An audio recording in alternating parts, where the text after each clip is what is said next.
একদম রেডি হয়ে গেছে কই মাছের তেল ঝাল। খুব অল্প সময়ে এইভাবে আপনারা তেল কই বানিয়ে ফেলতে পারেন। নমস্কার বন্ধুরা, হিরা রানী কিচেনে সবাইকে অনেক অনেক স্বাগত। তো আজকে আমি দারুণ একটা রেসিপি নিয়ে চলে এসেছি। আজকে আমি দেখাবো তেল কই। তো প্রথম থেকে শেষ পর্যন্ত ভিডিওটা দেখবেন আমি কিভাবে তেল কই বানাচ্ছি। তো আমি তেল কই বানানোর জন্য এখানে বড় বড় সাইজের কই মাছ নিয়ে নিয়েছি। কই মাছগুলো ভালো করে কেটে জল দিয়ে ধুয়ে পরিষ্কার করে নিয়েছি। তো আমি এবার মশলা করে নেব। আদা বেটে নেব,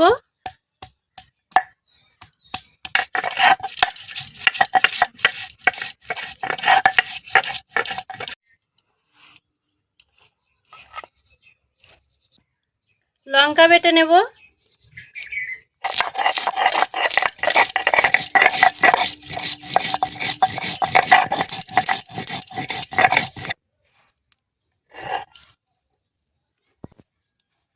কাঁচা লঙ্কা বাটা হয়ে গেছে, তুলে নেব। গোটা জিরে বেটে নেব,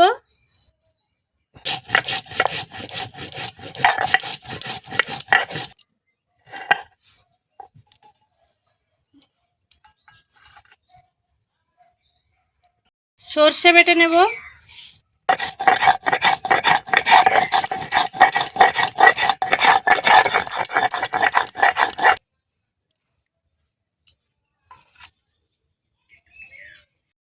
তেল কই করার জন্য কি কি মশলা লাগবে আপনাদের দেখিয়ে দেব।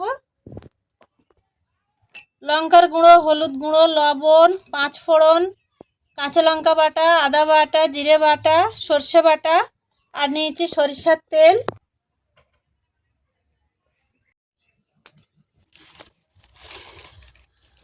আঁচ উঠে গেছে, কড়া বসিয়ে দেব। লবণ হলুদ মাখিয়ে নেব, লবণ,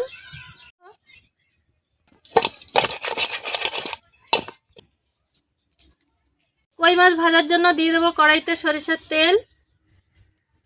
তেল গরম হয়ে গেছে, একে একে কই মাছগুলো দিয়ে দেব।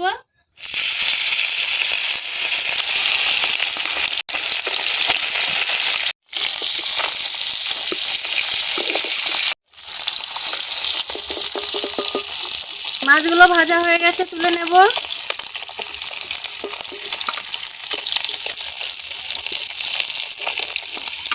তেল কই বানাবো, সেই জন্য সরিষার তেলটা একটু বেশি দিতে হবে। তেল কই বানানোর জন্য ফোড়নে দিয়ে দেবো 5 ফোড়ন, আদা বাটা, জিরে বাটা, কাঁচা লঙ্কা বাটা,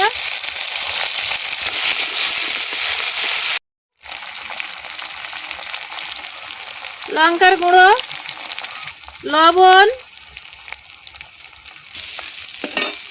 তেল ছেড়ে দিয়েছে, দিয়ে দেব সরিষা বাটা,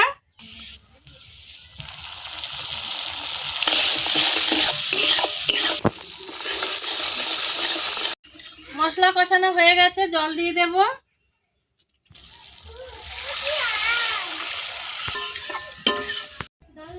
ঝোল ফুটে ওঠার জন্য চাপা দিয়ে দেব। ঝোল ফুটে গেছে, কই মাছগুলো দিয়ে দেব।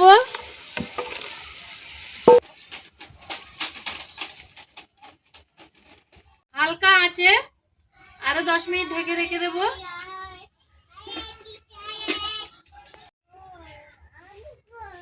কই মাছের তেল ঝালটা হয়ে গেছে, সবশেষে দেব গরম মশলা। এরকম বাড়িতে মশলাযুক্ত তেল কই বানিয়ে ফেলুন।